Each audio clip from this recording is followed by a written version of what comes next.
Hi guys! Welcome back to my channel. This is Joanne, Senior Sales Consultant. Ang pag-uusapan po natin sa video na to ay ang 2024 Ford Everest Titanium Plus 4x4. At kung interesado ka naman sa unit na to at may inquiries kayo regarding dito, ay pwede po kayo mag-inquire sa Mr. ko na si Joseph Paco. Sales Consultant po siya sa Ford Manila Bay at makikita nyo po ang contact number niya dyan sa screen ng video na ito. Dahil sa marami nagre-request sa akin na i-review ko ang Everest 4x4 at gustong-gusto nyo na malaman ang mga features na to, kaya naman, let's start!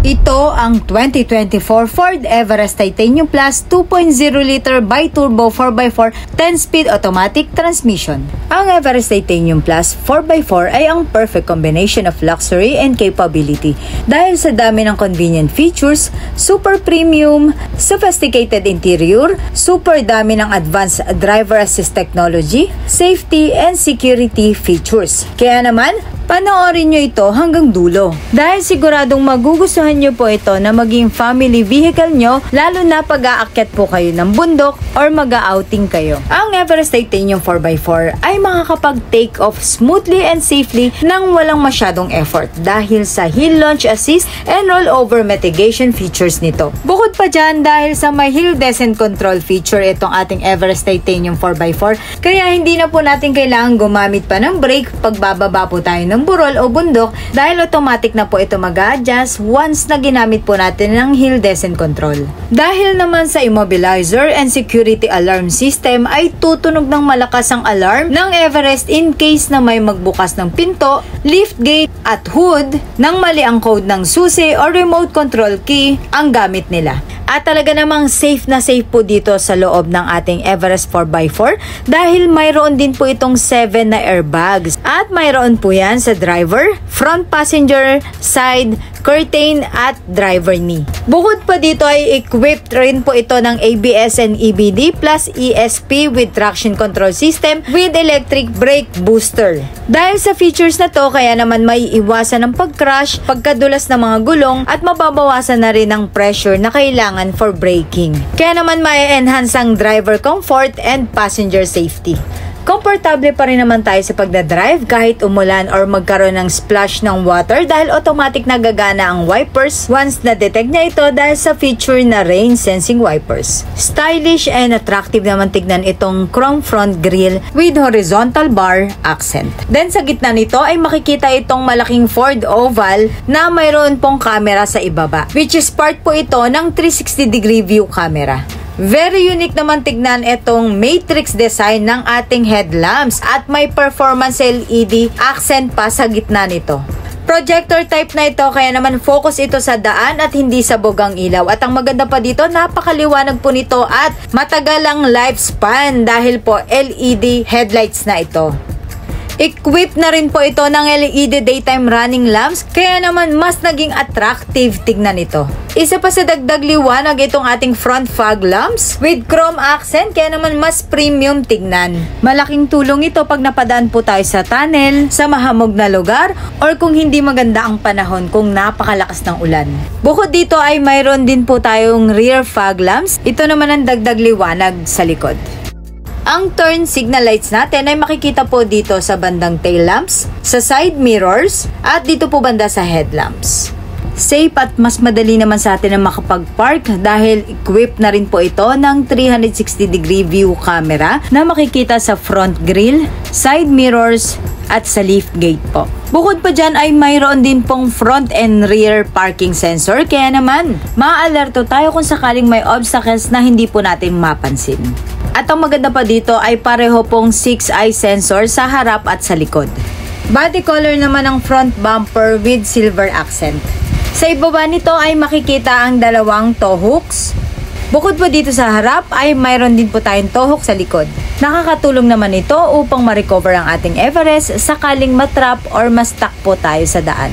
Ang mga color option po sa batch na to ng Everest 4x4 ay una na dyan ang absolute black, aluminum metallic, Equinox Bronze na exclusive lang po sa Titanium Plus, Meteor Gray exclusive naman po sa Titanium Plus at sa Sport, Snowflake White Pearl na exclusive lang po sa Titanium Plus at saka sa Sport, at may additional po na 15,000 po pag ito po ang pinili nating kulay. And of course, ito pong Sedona Orange na dinedemo natin ngayon. Inform ko na rin po kayo na may mga lumabas na rin na bagong batch nitong mga nakaraang buwan na may mga nabago na pong features at kahit sa kulay. Kaya asahan nyo po sa mga susunod na buwan ay hindi na po kasali ang Sedona Orange sa color option. Meaning naubos na po yung stocks ng batch na to. Kaya naman i-grab nyo na po yung pagkakataon habang may mga stock pa to, dahil sa mga bagong batch po, bukod sa wala na pong itong Sedona Orange ay may mga features po na nawala, pero may mga idinagdag naman po na features. At malalaman nyo rin po yan dito sa video po, kaya tapusin nyo po ito hanggang dulo. Pag-usapan naman po natin ang under the hood. Ang engine type ay 2.0 liter by turbo diesel. Displacement po nito ay 1,996cc at may maximum power na 210 PS at 3,750 RPM. Ang maximum torque naman ay 500 Nm at 1,750 to 2,000 RPM. 10-speed automatic transmission na po ito at ang fuel management system ay turbocharged direct common rail injection. Ang Everest 4x4 ay mayroon din pong blind spot monitoring system, kaya naman magbiblink po yung bilog na nandito po sa ating side mirror once na-detect po ng radar na mayroon pong sasakyan sa blind spot zone. This improves safety while driving. Ang side mirrors naman ay naka-power fold, power adjust, may side turn indicator at may paddle lamps po. Nakakatulong naman ito upang madali po nating makita ang side step once naakyat po tayo or bababa po dito sa Everest. Sa mga nakaraan at ngayong batch ay makikita natin na may bi-turbo accent po ito pong ating fender garnish, pero yung mga batch po na bagong dating at mga susunod pang darating guys ay wala na pong bi-turbo accent. Then kahit yung chrome accent niya ay bumagay dito sa chrome door handles. At dahil may smart keyless entry na to, kaya naman kahit nasa bag lang or nasa bulsa natin ang susi ay pwede na po natin buksan itong ating door. Madali naman malalaman na makakakita ng ating Everest na titanium ang variant nito dahil ito po ay may titanium emblem dito sa lower part ng first row door panel.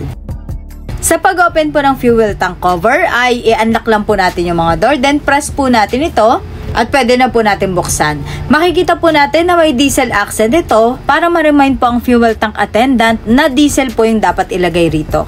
Ang fuel tank capacity naman po ay 80 liters at ang emission level ay Euro 4. To close, isara lang po natin ito at ilock po natin ang mga doors, automatic maglalak na po ito.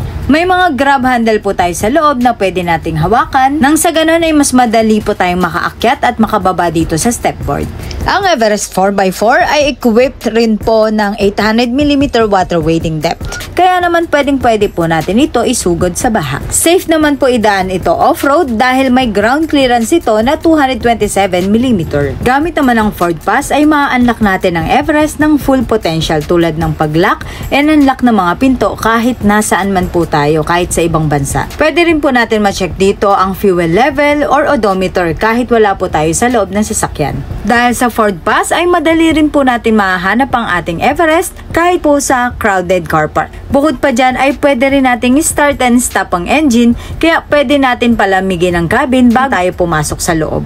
Pagdating naman po sa maintenance ay every 1 year or 10,000 kilometers, whichever comes first lang po tayo magpapa-PMS. Ang warranty naman po ay 5 years. Para naman sa sporty look na datingan ay nilagyan ito ng roof rails at lalagyan na lang po natin ng crossbar para po lagayan ng ating mga luggage kung sakaling puno na po yung trunk. Malakas naman ang signal dito sa loob ng Everest dahil po sa ating shark fin antenna. Salamat naman sa roof spoiler na nakakatulong upang ma-divert ang rainwater or mabawasan ang alikabok sa rear windshield nang sa ganon ay mapabuti ang driver visibility. Hindi naman basta-basta madudumihan or madadamage itong katawan ng Everest dahil sa splash guards sa front and rear nito. Stylish at napakaangas naman tignan nitong 20-inch alloy wheels ng ating Everest 4x4 at ang tires nito ay 255/55 R20. Pagdating naman sa front suspension, ito ay naka-double wishbone with coil spring and anti-roll bar. Ang front brake naman ay ventilated disc. Sa rear suspension naman, ito ay naka-coil spring with Watts link and anti-roll bar. At ang rear brake nito ay ventilated disc. Pumagay naman itong chrome window trim sa door handles, side mirrors, and front grille. Ang Everest 4x4 ay may feature na tire pressure monitoring system, kaya naman minomonitor nito ang air pressure sa loob ng pneumatic tires. At dahil dyan ay madali po nating malalaman kung ilang PSI na lang po ang ating mga gulong. At makikita po natin yan sa touch screen or sa monitor. Makakatulong naman itong third brake light upang mapansin tayo ng mga sasakyan sa likod kung sakali mo mapadaan tayo sa mahamog or abutan tayo ng malakas na ulan. Then, para naman maiwasan ng moisture or matanggal ito, ay pwede nating i-on ang ating rear defogger. In bad weather condition, ang rear windshield wiper ay nagbibigay ng clear vision sa pamamagitan ng rear view mirrors line of sight. Sa ibaba naman ng Ford Oval na to ay makikita po itong black liftgate applique with Everest accent. Sa lower left naman po ng liftgate ay mayroon pong titanium emblem. Then sa right naman po ang 4x4 emblem. Actually, isa po ito sa nabago or nawala sa mga dumating na batch nung nakaraan at mga darating pa po. Ang spare tire po ay makikita dito sa ilalim ng trunk at ito po ay steel wheel. Ang Everest 4x4 ay equipped rin po ng hands-free liftgate. Inform ko rin po kayo na isa po ito sa nawala sa mga bagong batch po ng ating Everest 4x4. Pero wag po kayo mag-alala dahil mayroon pa rin po tayong power lift gate. At ito po yun, pwede po natin gamitin ito pong key fob or yung button po dito sa tabi ng camera. Then pag isasara naman po ay yung button dito. Pagdating naman po dito sa trunk, ayan, dito tayo sa organizer guys. Mayroon po tayo ditong lift assist, ayan, para hindi bumaba yung cover. Or hindi po tayo mangawit sa kakahawak habang kinukuha po natin yung mga gamit dito or tools. Kaya nga lang po ito pong lift assist at saka ito pong cover sa basic tools at ng jack ay wala na rin po yan sa mga bagong batch. Then ito naman po ay bubuksan natin kung sakaling kukuhain po natin yung spare tire sa baba. May mga hooks rin po tayo para sa cargo net. Bukod pa dyan ay mayroon din po tayo mga tie downs para naman hindi magpagulong-gulong dito yung mga gamit natin. Isa pa po sa maganda dito sa Everest 4x4 ay naka-power fold na po itong ating third row seat. Mayroon din po tayong 12 volt socket dito sa trunk, dagdag saksakan po yan kung sakaling mag-outing po tayo. Sa ibaba nito ay may space po na pwede nating lagayan ng gamit na isasaksak natin dito sa 12 volt socket. At grabe, may mga armrest din po tayo dito sa third row seat. At bukod pa dyan, may lagayan ng iPad or cellphone din. Kung hindi naman po natin gagamitin ng mga upuan sa second and third row, ay pwede po nating i-fold ito kung kinakailangan po natin ng mas malawak, mas malaking space para po sa mga gamit na dadalhin. At talaga namang napakaliwanag dito sa likod. Talagang kitang-kita natin dito mga gamit na kukuhain natin or ilalagay natin. Dahil bukod dito sa trunk light, ay may ilaw rin po tayo dito sa lift gate. Unique at very attractive itong ating tail lamps, kaya naman madaling mapansin anuman ang isignal natin dito. Ang Ford Everest 4x4 ay mayroon din pong global opening. Para mabuksan po ang mga bintana, yung unlock button ay press po natin twice. Pero dun po sa ikalawa ay long press po natin in 5 seconds. Sa pag-close naman po ay press po natin itong lock button. Isang beses lang po pero long press in 5 seconds. Tara at pag-usapan naman po natin ang interior. Dito po sa dashboard bandang driver side ay mayroon po tayo ditong power lift gate button. Very convenient po ito sa atin para hindi na po tayo bababa kung sakaling pupunta tayo sa mall at i-check ng guard yung trunk, ay ipipress na lang po natin dito sa button na to. Sa pag-close naman ay pindutin lang din po natin dyan. Relaxing naman ang ambience dito sa loob ng Everest 4x4 dahil po sa ambient lighting nito. Isa pa sa magugustuhan natin dito sa Everest 4x4 ay dahil naka 8-way power adjust na po ang driver at ang passenger seat. Kaya super dali po nating i-adjust ito. Naka leather na kaya madaling linisin at premium tignan. Hindi naman po tayo mangangawit sa pagbukas ng window dito sa first row dahil in just one touch ay magda-down na po ito at ganun din po sa up. Kaya very convenient gamitin pag magbabayad po tayo sa toll gate or magda-drive-thru po tayo. At hindi lang po yan, kahit sa pagcha-charge ay napakadali lang din po. Yan ay dahil dito sa wireless charging pad, ilalapag lang po natin cellphone natin at magcha-charge na po ito. At dahil nga po may auto fold ang ating side mirrors, kaya pag in-unlock po natin itong Everest, ay mag-unfold po ang side mirrors. Then pag nilock po ay magfo-fold. Pwede po natin itong i-on and off dito po sa ating touch screen. Ang steering column naman ay pwede po nating i-adjust depende po sa gusto nating taas or layo nito sa atin. Sa door panel naman po ng driver side ay mayroon tayong speaker, cup holder, bottle holder, armrest, stylish na indoor handle at syempre po ito yung ating mga buttons para sa side mirrors and windows. Then ito naman po ang ating power door lock buttons. Ito po ang side mirrors power fold button. Windows lock po sa second row para po sa safety ng mga bata. Ito po yung ating power adjust ng side mirrors. Then ito po kung left side na side mirror, then right side na side mirror po yung i-adjust natin. Ito naman po ang ating power windows button. Para naman po sa front fog lamps, ito yung ating button. Ito naman sa rear fog lamps. Then ito po yung ating headlamp, auto headlamp, park light. Then ito po pag i-off na natin yung headlamp. Then sa instrument cluster brightness naman po, ito po yung dagdag at yung bawas natin. Ito po signal light stock, then wiper stock po. Super dali naman mag-start at mag-stop ng engine dahil naka-push button start stop engine na po ito. Hindi naman tayo basta-basta mga ngawit sa pagdadrive kahit long drive pa yan dahil naka-electric power assisted steering na po ito. Napakagaan po niya i-drive. Naka-leather wrap na po ang ating steering wheel kaya naman komportable at premium tignan. For added design ay mayroon pa ditong piano black accent. Pag-usapan naman po natin mga buttons dito sa steering wheel. Ito yung button natin para sa adaptive cruise control, speed limit, increase and decrease of kilometers per hour, cancellation, gap setting, lane keeping assist, volume. Ito naman ang voice command. Dito naman sa right side, ito po yung ating setting para po dito sa ating instrument cluster.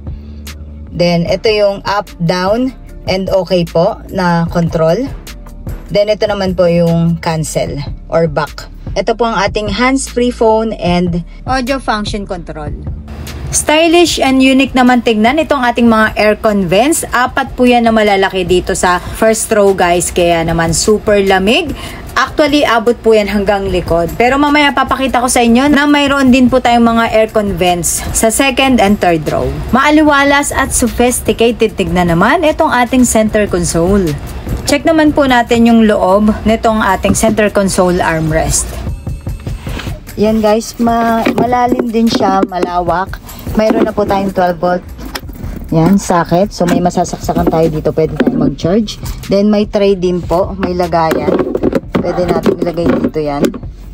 Natatanggal-tanggal naman siya guys. So pwede natin ilagay dito yung susi, coins, no? Naka-leather na po ito at napaka-komportable po ipahinga yung ating arms dito dahil malapad po ito. Then, ito naman po ang ating terrain management system button. Ito po yung ating active park assist. Ayan, para mas madali na lang sa atin ang makapag-park. Then, ito po yung ating traction control button. Premium naman tignan itong ating drive mode settings, guys. Maaliwalas at madaling kumilos dito dahil naka-electric parking brake na po tayo. So, wala nang nakaharang dito, no? Mas maaliwalas tignan. Then, ang cute nito, naka-e-shifter na po tayo. Ang ganda tignan. Naka 10-speed automatic transmission tayo, guys. Pero pwede po tayong mag-manual mode.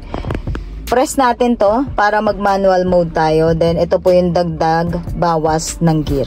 Para naman sa shifter lock, ito po, yung pipindutin natin.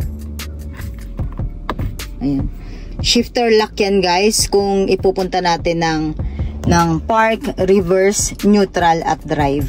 Then, mayroon na rin po tayo ditong dalawang cup holder. Tsaka, mapapansin nyo guys, mayroon pa po itong rubber mat dito sa ating cup holder.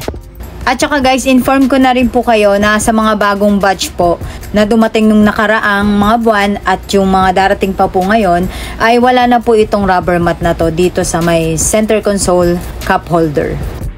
Dito naman sa bandang unahan, mayroon po tayong lagay ng fries. Pwede rin dito ballpen, sign pen. Kahit cellphone, kasya rin dito guys. Ito namang wireless charging pad ay ipinakita ko na po kanina, which is very convenient nga gamitin. At ang maganda pa dito, kung gamit ng driver po ito, meron pang isaksakan. Dito natin ilalagay yung phone natin.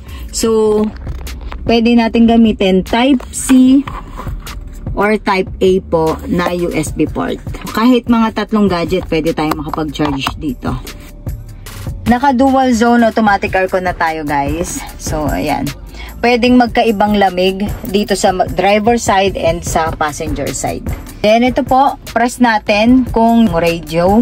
Then, kung babawasan natin yung volume, ito po. Ayan. Ikutin lang natin para sa volume. Ito po yung ating hazard. Yung aircon fan, yung pasok ng hangin, defogger, and max aircon.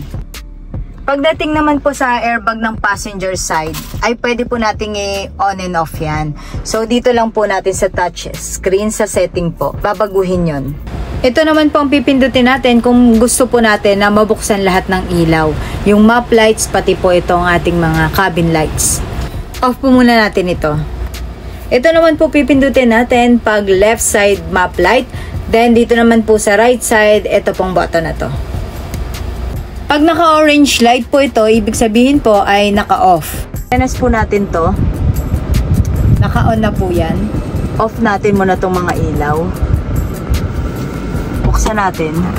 Yan, automatic po bubukas yung ilaw. Pag sinara natin. Yan.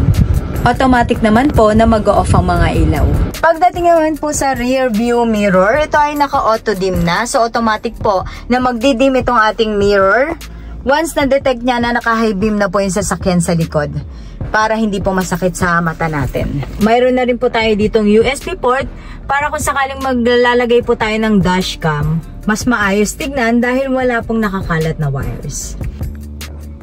Ito naman yung switch natin po para sa vent ng ating panoramic moonroof. Ito naman po para sa sunshade. Mas ma-appreciate po natin ang ganda ng interior ng Everest kapag binuksan po natin itong sunshade. Pero wag po kayong mag-alala dahil kahit bukas po ito ay mananatili pa rin pong tahimik dito sa loob. Pero pag binuksan naman po natin itong retractable glass panel ay doon lang po magkakaroon ng ingay dahil naka-open air na po tayo. And yung glass po nito ay may solar reflective glass with UV protection na po. Kaya hindi masakit sa mata at sa balat. Check naman po natin itong eyeglass compartment. So yan guys, malaki. Malawak rin, so kahit anong size po ng salamin, shades or eyewear, pwede nating ilagay dito. Ayan, kasya yan, sigurado. Then dito naman sa sun visor, check natin. Dito sa driver side po, illuminated vanity mirror na siya. So may ilaw to guys, and may cover na po. Check natin dito sa passenger. Ganun rin po. Same lang. Ito naman po ang door panel dito sa ating passenger side. May speaker, cup holder, bottle holder, premium indoor handle, armrest, power windows button, and mayroon tayong power door lock din dito. Wooden design and may silver accent. Bukod po sa 2 cup holder dito sa center console, ay mayroon din po tayo dito sa side ng driver at dito po sa passenger side. Actually, mas gusto ko yung nakalagay dito na drinks sa harapan. Mas madali po siyang kuhain. Check naman po natin itong glove box. So, ganyan siya kalapad lang guys. Pero malalim po siya. So, marami-rami pa rin ang malalagay natin na documents dito or gamit. Okay. Then, meron tayo ditong pa silver accent. Then, dito guys, press natin to. May additional tayong lagayan. Pwede natin dito ilagay yung iba pang gamit natin or documents. Then, yung pinaka-cover niya, may Everest accent pa po. Ang ganda, in fairness. Sa door panel naman po dito sa second row, mayroon din tayong speaker, cup holder, bottle holder, stylish indoor handle, and napaka-komportableng armrest, power window switch, and power door lock. Mayroon po tayo ditong 3 cabin light. So, 2 dito sa second row, magkabilaan. Then, isa po dito sa gitna, sa third row. Sigurado naman na hindi tayo mainitan dito sa loob ng Everest. Talagang malamig dahil bukod sa malalaki po ang ating mga aircon vents sa harap, ay mayroon po tayong dalawa dito sa second row at dalawa rin po sa third row. Kung sakali naman na magdadala tayo ng ekstrang damit, ay may hangiran po tayo dito. So may dalawang hooks po tayo guys sa third row banda, magkabila ang side. And ang cute tignan. Isa pa sa maganda dito guys, bukod po dito sa 12 volt socket ng trunk, ay mayroon din po tayo dito sa third row. Ayan o. So kung may nakasakay po dito sa third row, yan, may masasaksakan rin po tayo. Very convenient talaga. Pagdating naman dito sa armrest ng third row, dito sa kabilang side may lagayan tayo ng cellphone, iPad, then cup holder po. Dito naman sa kabilang side, cup holder, then pwede dito yung cellphone din kung hindi natin gagamitin yung cup holder. In fairness, dito sa Everest 4x4 guys, bukod dun sa unahan, no, sa driver, sa passenger side, ay mayroon din po dito sa second row mga power door lock. Very spacious po dito guys sa Everest. Kung mapapansin nyo, malaki na yung space dun sa unahan, malaki pa rin po ang space dito sa second row. Dito po sa likod ng center console, mayroon po tayo ditong 230 volts at pwede po dito hanggang 400 watts. May saksakan din po tayo na Type A at Type C na USB port. Then ito po yung control natin para sa fan po ng aircon. Para sa additional lagayan naman po, mayroon din tayo ditong map pocket sa likod po ng driver seat at likod ng passenger seat. So yan, marami tayong lagayan din. Bukod pa dyan guys, mayroon tayo ditong center armrest. Kung dalawa lang nakaupo dito, pwede natin gamitin tong armrest with 2 cup holder na po yan. Okay? Press lang po natin to. Then, fold up po natin ito. So yan, pwede dito 3 to 4 na tao nakaupo. Kaya guys, kasi malawak naman yung upuan. Medyo maluwag din talaga. Kahit sa tatluhan po, maluwag to. Kaya kung medyo maliliit naman po yung nakaupo, kaya dito kahit hanggang 4. Para naman po sa safety ng mga bata, mayroon po tayong child seat Isofix anchor points. Then may 3 seatbelt po tayo dito. Dalawa naman po sa third row seats. Bukod sa napaka-komportable po ng upuan na to, may mga headrest na po yan. So 3 na po yan guys. Pwede nyo siyang i-adjust. Sasagad po namin yung upuan. Ayan. So, para makita po natin kung gaano siya kalawak dito sa harap at dito sa second row. Ayan. Kung gaano pa kalaki yung space na matitira kapag may nakaupo po dito na nakasagad po ito dito sa second row. Guys, nakasagad na po siya. So yan, malaki pa talaga yung space. And nakaslant pa po itong ating sandalan. So pag in-adjust po natin yan, adjust natin yung sandalan. Ayan, yung sakto lang. Mas lalo siyang maluwag yung space. So, parang mga 5 to 6 pa ata to. 5 inch. Ang 5 to 6 yan. Then, so yan, malawak pa yung space dito sa legroom. At kahit po sa headroom guys, kaya po dito hanggang 6-footer. So yan guys, ayan na yung pinakasagad niyan. Uupo po si Juicer dyan. Para makita po natin. Ayan, malaki pa rin yung space. Siguro mga 2 to 1.5 inches to. Ayan. 5'6" po yung height niya. So, ito po yung headroom.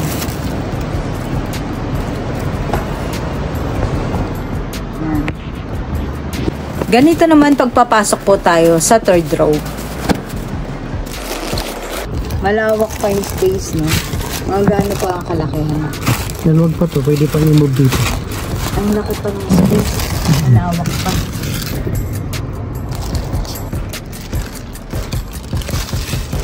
Malawak pa yung space din, guys. Palabas naman po.